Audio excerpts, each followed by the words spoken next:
Hi, my name's Phil. I like talking about politics, and in this video I'd like to discuss the way the last Conservative Justice Secretary, Alex Chalk, has been honest about the way his party in government deliberately allowed the prison overcrowding to reach crisis levels, with a good point about how MPs behave when they realise they're about to lose power.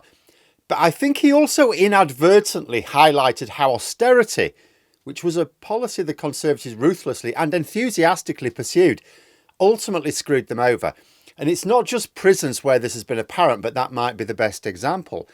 If the Conservative Party ceases to exist in the next 10 years, which is possible, it could actually be because of austerity.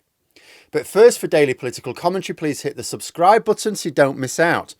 So I talked last week about how the Conservatives in Canada were changed out of all recognition. They literally sort of collapsed and became a new party because of the electoral success of their own Reform Party, who eventually merged with them and created a harsher, more right-wing Conservative Party. And all the signs are that the same thing could easily happen in the UK. It's entirely plausible that Reform UK and the Conservatives split the right-wing vote so effectively that in a first-past-the-post system there appears to be no way to return to government without a merger of some kind with Reform UK, as happened in Canada. At which point, the Conservative Party that's existed for all of my life no longer exists, which is fine until you realise that the one which emerges will be worse. And the single reason why the Conservatives are in this situation, it's not Nigel Farage, it's not even Brexit directly, it's austerity. Alex Chalk, not exactly a household name. He entered the Conservative cabinet during its last dying period under Rishi Sunak as Justice Secretary, and the Justice Department is not exactly the highest profile department in government. The Sunday Times written a piece where they've sort of interviewed him, and Chalk admitted that his government did not take prison overcrowding seriously. He said he had battles with Downing Street. He said he has not criticised Labour for the early release schemes they've initiated, because he said he should have done the same thing. Now, he did, of course, initiate early releases of his own, but it was a much more limited type. The reason he says is because Downing Street wouldn't let him do anything other than trying to keep a lid on the situation. Because despite Sunak's famous slogan about he's delivering long-term policies, right, the Conservative government wanted to do anything but. It was the final year leading up to the election. Now, I've said before, standard political wisdom, as you're coming up to an election, you've only got time for short-term things. You need as many benefits as possible before the election. But Chalk explains that Conservative MPs were being incredibly uncooperative as they realised they were going to be losing power, and in many cases their seats, I suppose. He described Sunak's government as essentially paralysed by this attitude. However, he also said something else that was interesting. So he said that although he won't criticise Labour for the early release scheme, he says his own government should have done it anyway, he does criticise them for what he calls politicising the issue, because he says, this focus on building more prisons. He says, okay, some plans for new prisons got delayed. But he said the major problem's not that. It's not that there's not enough prison places. It's the sheer number of people on remand because of the backlog in the court system. Now, Chalk is wrong to lay the blame entirely on this factor. However, it is certainly true that there is a huge backlog of criminal cases, lots of extra people on remand as a result, and that obviously uses up more prison places, because some of them, when their trials are concluded, will either be acquitted or given a non-custodial sentence, or a sentence that is at least shorter than the time they've actually spent on remand. But even this is the fault of the Conservatives. Chalk blames it on the fact there are just not enough lawyers. He says you could give that department an extra £10 billion, wouldn't solve it, there's not enough lawyers. It's like, but you go back. Why aren't there enough? Why is there this massive backlog of cases? It's not because of COVID, the ready excuse given by the Tories. The backlog, yes, got much worse since 2020, sure, but it had already risen to ridiculous levels before then. The reason the backlog rose so dramatically under the Conservatives is because, to save money, courts were shut down. The reason there are enough lawyers to put into the system now, which is now causing Labour problems, is because, supply and demand. Conservatives understand this, don't they? If you shrink down the funding you've got available for a thing, then you can only sustain so many lawyers in the system. You're not going to have a load sat at home just waiting for a government to come in who will give the department an extra £10 billion. You know, in an article, which I'll link in the description, it explained how budget cuts work with pay reviews. We've got another pay review coming up.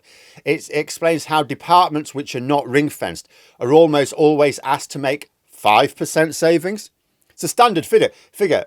Fellow fans of Yes Minister will remember that episode as well, where the departments are asked to make 5%.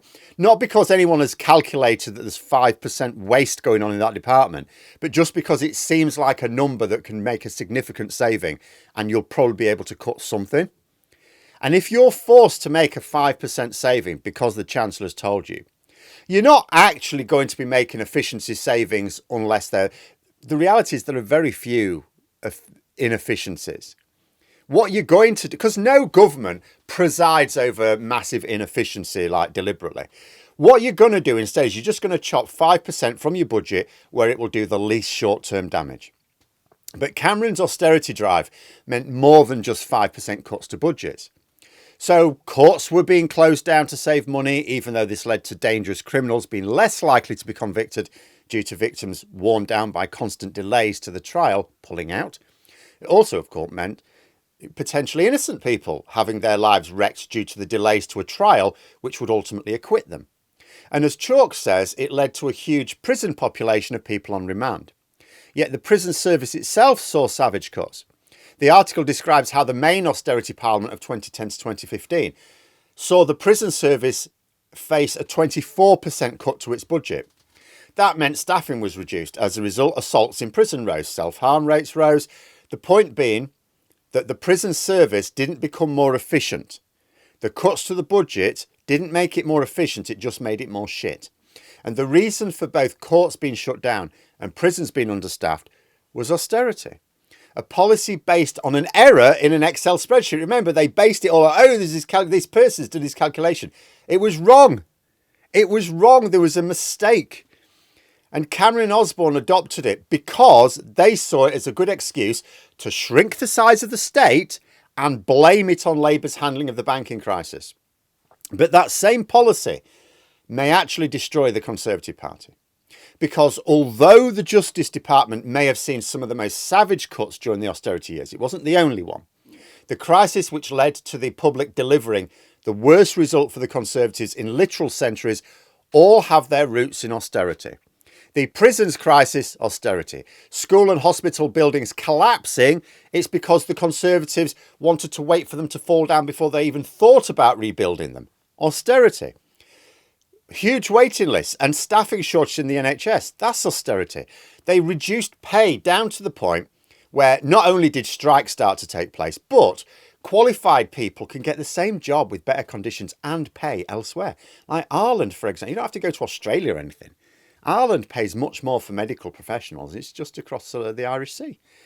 Austerity was all about cutting public expenditure, not to achieve greater efficiency or even because they thought they could spend it better elsewhere. I mean, some of the cuts Labour are making in some areas, it's so they can spend that money elsewhere. The overall amount of money is going up. Now, with Cameron and Osborne, it was just a political philosophy based on the idea they held as this indisputable truth that the state is spending more than it should be, so we'll just take more money off it. It wasn't based on hard evidence. When they applied their policies, they didn't review it. They didn't go, oh, actually, we're not making these departments more efficient. We're actually making them less efficient. Oh, let's change tack. No, there was none of that. They just persisted. However, because austerity didn't actually make anything more efficient, just less effective, people's lives got worse. This created a particular condition politically, which actually exists now as well. At the time, Labour were blamed for the banking crisis, and they were also blamed for austerity, ironically. This was another failure of communications, oh, Labour comms again. Ed Miliband had not restored Labour's reputation, largely by refusing to oppose austerity. It's almost like... So there is a truism in politics. You can't just say to voters, oh, you got that wrong. You should have voted for us. You're stupid. So you have to accept what people blamed you for. But it doesn't mean you have to go along with the opposition. But because of that, you know, because of austerity as well, the Conservatives were also seen as not having the answers. It's all right, okay, even if we accept it's Labour's fault, you haven't improved things. So There was a point in time at which, as far as a lot of the public were concerned, both Labour and the Conservatives had had time and failed. The same is the case today. After years of austerity, everything is broken. The public are not going to trust the Tories for a very long time indeed. But Labour are also unpopular right now because people are impatient. Labour are failing to tell the positive story about the things they've already done, much less what they're about to do. So there is at least good reason to suppose this will not persist, because Labour will actually deliver before the next election. But right now, this is what's happening. Much of the public, yet again, have decided that both Labour and the Conservatives do not have the answers to their problems. Now, a decade ago, the outlet for those frustrations ultimately was voting to leave the EU. People were told it would improve their lives. They wanted their lives to be improved. Enough of them had concluded that neither Labour, because they had seen in recent years a falling of living standards under both Labour and the Conservatives. So they thought, well, neither of those has got the answers in the current climate, so let's change the climate. So they chose the populist option. Some had tried voting UKIP in 2015. There was a big old surge of UKIP votes. That didn't do anything. They got one MP. These days, the outlook would be voting Reform UK, as again, millions did this year, which didn't actually do very much more. They got 5 MPs instead of 1. But, in terms of parliamentary power, it's still just as worthless. But the media this time are plugging the idea that, oh, yeah, that could suddenly turn into like 350 MPs at the next election. So, they're giving the impression Farage could actually win a future election. So austerity led to the collapse of public services, which led to the Conservatives having their worst ever election result. It also led to Brexit, which purged the party of all Europhilic views, at least, if you are pro-EU in the Conservative Party right now. I imagine it's a little bit like being Jewish during the Spanish Inquisition. You had better keep it to yourself. And the way the Tories are choosing to respond to the threat of Reform UK is being more like them. So the conditions for an eventual merger are absolutely there. I don't think it will be quick. I think the Conservatives will think, well, hang on, we lost heavily before we can rebuild, just like last time. So they will give rebuilding efforts more time. Not going to just jump straight into Reform UK merger. It could well be that merger also requires Farage to have stepped back from the frontline politics as well, because his ego's too much for it. But in 10 years' time, if Reform and the Conservatives are beating each other into an electoral stalemate, then I can see this merger being on. It will mean the end of the Conservative Party. They will formally be destroyed. But they've already done this in the past. The modern Conservative Party was a way of killing off and reinventing parts of the old Tory party with other little factions. This would do the same thing. And if it happens, it will be because David Cameron and George Osborne pursued a dishonest policy of austerity, rather than just trying to govern seriously, which could have started with austerity if they really believed in it. But then when it didn't work, gone, OK, we need to rethink this. Austerity may not have just seen the Conservatives go down a dead end for a while. It could actually completely destroy them. And it seems to me the Conservatives just don't see it, because they refuse to critically evaluate their time in government. It's easier to blame circumstances than your own actions. Like Alex Chalk here said, well, there's just not enough lawyers. Why aren't there enough lawyers? Because you savagely cut the criminal justice system for many years. So you're not just going to have a glut of lawyers sitting around. That's why. And then now you want to try and ramp it up really quickly. Well, of course there aren't enough lawyers. But that is the fault of austerity, not circumstances. But he doesn't see it. And he's intelligent. And those who refuse to learn the lessons of history are doomed to repeat them. And looking at the Conservatives and Reform UK in future, it might be possible for them to coexist long term. Might be. But it's very difficult to see them operate in a stable coalition under any electoral system. A merger is what happened under the same circumstances in Canada, and I think the same is likely to occur here. After all, one thing about the Conservatives is that, unlike Labour, they hate not being in government. They won't put up with it for very long. But there we are. Those are my thoughts. Let me know yours in the comments below. If you've enjoyed the video, please click the like button and subscribe for further content. If you'd like to support the channel further, you can click the join button for memberships. Thanks for watching, and until next time, I'll see you later.